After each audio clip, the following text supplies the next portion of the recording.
there is a quote that says, "The best comes from the West." But in Ghana, we say the best comes from the West, because this map represents the western region of Ghana. The western region of Ghana boasts a sizable population and resource wealth, spanning roughly 13,842 square kilometers. The region is Ghana's fourth largest, which is accounting for about 10% of the country's total area. According to the 2021 census, the population exceeds over 2 million people, making it the sixth most populous region in Ghana. The western region is a treasure store of resources. It boasts the highest rainfall in Ghana, leading to rich vegetation, fertile soil, and long coastline. This translates to a thriving agriculture sector, producing cocoa, rubber, coconut, oil palm, and timber. Beneath the surface lies a wealth of minerals such as gold, oil, bauxite, iron ore, diamonds, and manganese, making the western region the richest in Ghana. Because of this abundance of resources, it is an ideal location for manufacturing industries. That is why entrepreneurs like Nana Kwame Bediako are building cities with their own factories in the region. The point that I'm trying to make here, it's what my country has made me become. So I decided to put this together. The revolution of development, how the world has changed from Asia to Dubai, the United Arab Emirates, the evolution of Europe, how we got developed so fast.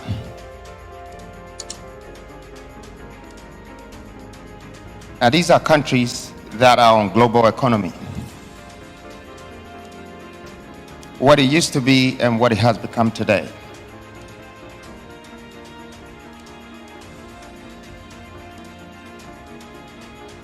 The evolution of America is very interesting. It's become one of the strongest engines of the world from how it was built. And it was definitely built on the government working directly with the private sector. They managed to build the one currency, the dollar, out of industrialization. The next place to be developed is Africa. Behind every vision there is an imagination. Imagine a new Africa, a continent of opportunities. Welcome to the new Africa, Petronia City. At the heart of Ghana's oil-rich western region is a 2,000-acre master-planned city. Within Petronia City is Africa's first energy city, a free zone enclave, manufacturing hub, the oil and gas university, a golf village with an 18-hole world-class golf course, and more. Explore more. Visit petroniacity.com. Petronia City, building the new Africa. Okay, thank you.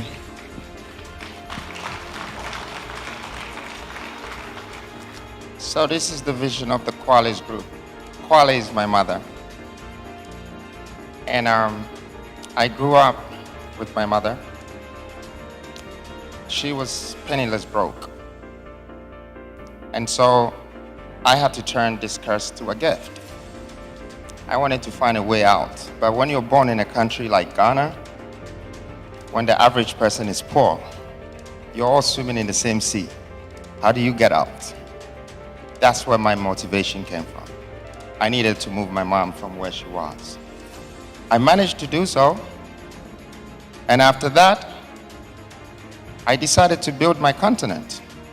But I started from my community. I just wanted to build a small place in Accra. I started with these 2 houses, it became 4, then it became 8, then it became 80, then it became 100, and now I want them in thousands. But that's not my dream. My dream is not to be extremely successful or find all these riches from development. My dream is to develop nations and to impact society. I got it from doing businesses. But today, I have realized that if I can put hundreds of homes and start to close the deficits of my own country, then I should be able to help the country get built. Hence, that's how I came up with the vision Petronia. I realized that Africa would not be built without new cities. And just to refer to what you said, Honorable Minister, that if we don't introduce digitization, industrialization, the technology hubs, the financial hubs, how are we going to create these jobs that will create the middle income to sustain our economy? And the reason why I think about the economy is, I'm going to share it with you. When you can build 100 homes and you don't really find the people who have the money to buy, you will start to think about how you're going to get those people to become richer. Because I could afford, I have the wisdom to do the development, but when I look at the economy, I can see a huge gap in the economy. So I ask myself, who am I building for? There is no affordability in our systems. Yeah, great banks, congratulations, Madam Mansa, on your 125th anniversary. Yeah, great banks in Ghana, but does it really support our system? There's great corporate governance, but is it endorsed by the government? Or is it time that we realize that the government should now marry the private sector so we can start to revolutionize our sense of development, which will start from industrialization? This is why we are very interested in Petronia. Why did we choose Petronia? I'd like to share this with all of you. Petronia is in the western part of Ghana. The western part of Ghana has over 10 resources concentrated in one area. When you do these numbers, it's over 1 trillion, the proven records of the resources on the ground. I heard you say, Minister, that Africa in a whole, which is 1.2 billion, have a GDP of 3 trillion. We actually have 1 trillion, over 1 trillion, sitting in the western part of Ghana, which makes it by far one of the richest regions on the continent. So what does that tell us? Ghana is the new hub of Africa. We have the most resources that you don't have to travel 200 kilometers or you can find oil or gold. Oil, gold, gas, cocoa, rubber, manganese, bauxite, on and on and on and on. It keeps going. It's all in the western region. Opposite us is the coast. The coast, the sea, is going to be our biggest business, logistics. The richest man in the world, one of the richest, Jeff Bezos, he's just a transporter. Logistics. So if we believe that the AFTA is going to be a part of Africa's revolution about trading, then we should remember that the private sectors should be able to situate themselves on platforms that will industrialize the entire economy. I don't see why we should buy 5,000 iPhones imported from China and come to Ghana to sell it. It's a plant.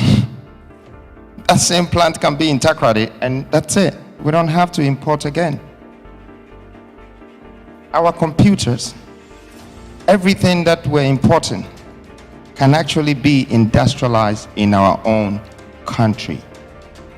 So my question is, when I did my research, there is 92% of importation in our countries. But today, we have over 400 CEOs here. Why are we still importing? 92% means somebody takes the money from the system, goes out of the country, buy things, put it in a container, ship it here, and when they get here, they pay taxes, and they sell the same product times 10 or times 5. Suck all the money from their system again, and go back to the manufacturer.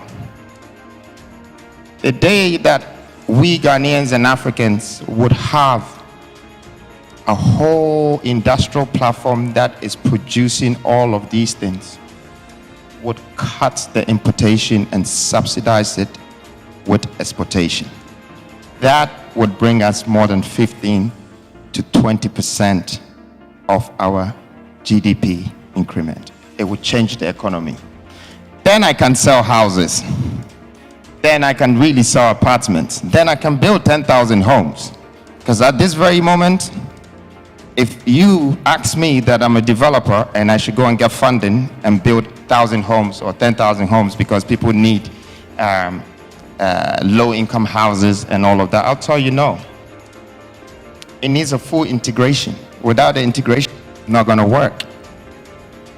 And it needs a lot of planning. It needs a lot of industrial aspect. These are the changes that I believe this post-COVID has opened up to Africa. We have to understand that today, we don't have to travel to another man's country to be able to bring back home what we need. I've realized that we need to build our own. So, I'd like to urge most of the CEOs here, all the great people here right now, to support the vision of us building our industrial platforms. Technology is industrialization. It's a revolutionary industrialization, and it's taking over the world by surprise. And we need to merge that with manufacturing and create more CEOs. On that note, I would like to say I'm retiring from a CEO and I'm going to become an industrialist. So my post is available for grabs. If there's anyone here that is interested to continue with some of the things I'm doing, you're more than welcome to do so. But my mission, my vision, is to go into the industrial sector of this country. I have done so much with residential and commercial. Now I'm going into industrial. And all these three things are real estate. This gives me the opportunity to define my business, my work, real estate. How you can turn functional spaces into anything and make it available for sale. Industrialization is my next stop. And I would like to urge all of you to support the dream and the vision of Petronia, being able to create an industrial hub and have a distribution channel that would help and support the African free trade by us industrializing our own minerals and trading amongst ourselves. Thank you. Additionally, the government of Ghana is also capitalizing on the region's oil wealth to build the largest petroleum hub in West Africa, a topic we have discussed before on this channel. We have established the petroleum hub in Western region, and that is supposed to do three things for us. Not only would it ensure a lot of people are gainfully employed, it will also ensure a security in our petroleum value chain, because we would have many refineries there. We plan about 3 refineries there. We're planning a fertilizer factory there for food security as well, because fertilizer needs a feedstock for gas. We are planning other lubricants operating in industries there. Today, the government of Ghana has signed a $12 billion agreement with Touch Capital Group Holdings Limited, UIC Energy Ghana Limited, China Huan Engineering Company Limited, and the China Construction Third Engineering Bureau Company Limited. Together, they will spearhead the first phase of the Petroleum Hub project in the Jomro municipality area of the Western region. Government of Ghana signed a $12 billion agreement with China's CCP UIC Consortium for the first phase of the Petroleum Hub development project in the Jomoro municipality of the Western region. The project is expected to create 780,000 direct and indirect jobs and revolutionize the downstream petroleum sector in Ghana and across the continent. Dr. Matthew Prempe is Ghana's Minister of Energy, and he has revealed the grand vision behind this amazing project. The goal is to establish Ghana as the key player in energy trading within West Africa. The hub will feature 3 refineries, 5 petrochemical plants, extensive storage facilities, jetties, and a comprehensive port infrastructure, all spreading across a massive 20,000-acre site. The project is expected to cost around $60 billion in total, and it is a private sector-led initiative expected to attract substantial foreign investments. By 2036, it is projected to create over 780,000 jobs directly and indirectly, supporting Ghana's energy security and promoting economic growth. When this project is operating at full capacity, it will rather complement and not compete with fully functional Tema Oil and Senti Oil refineries, Dangote's refinery, and all other refineries dotted across African continent to help meet our energy needs. Additionally, it is to help Ghana sustainably explore her numerous hydrocarbon deposits for jobs, energy, revenue, and further integration with the global economy and development without turning a blind eye on the ongoing global energy transition effort and climate change. The project is scheduled to unfold in 3 phases from 2024 to 2036. The initial phase will focus on constructing a refinery, a petrochemical plant, a large-scale storage facility, and essential port infrastructure. Each phase aims to incrementally enhance the hub's capacity and efficiency.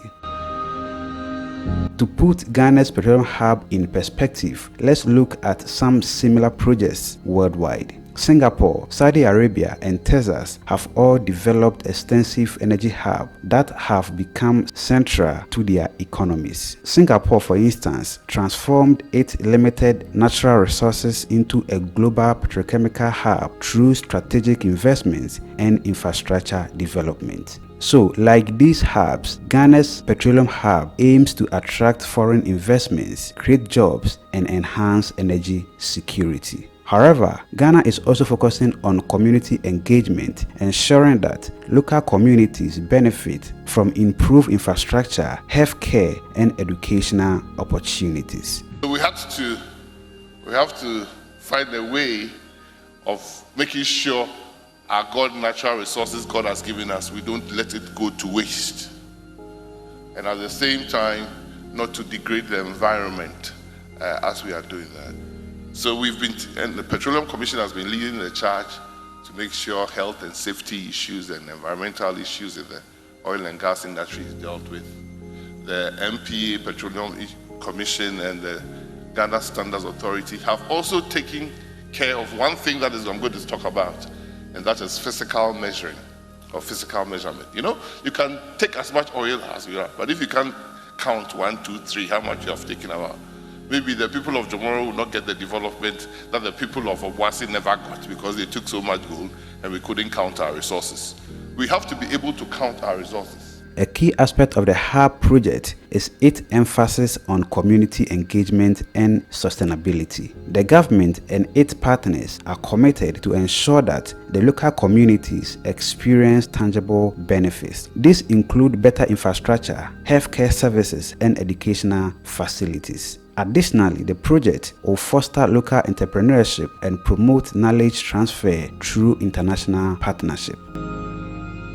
So, the Petroleum Hub is not just about energy, it's about creating a brighter future for the beautiful country, Ghana. By transforming the energy sector, Ghana aims to enhance its stature in the global petroleum industry, foster economic growth, and improve the quality of life of its good people.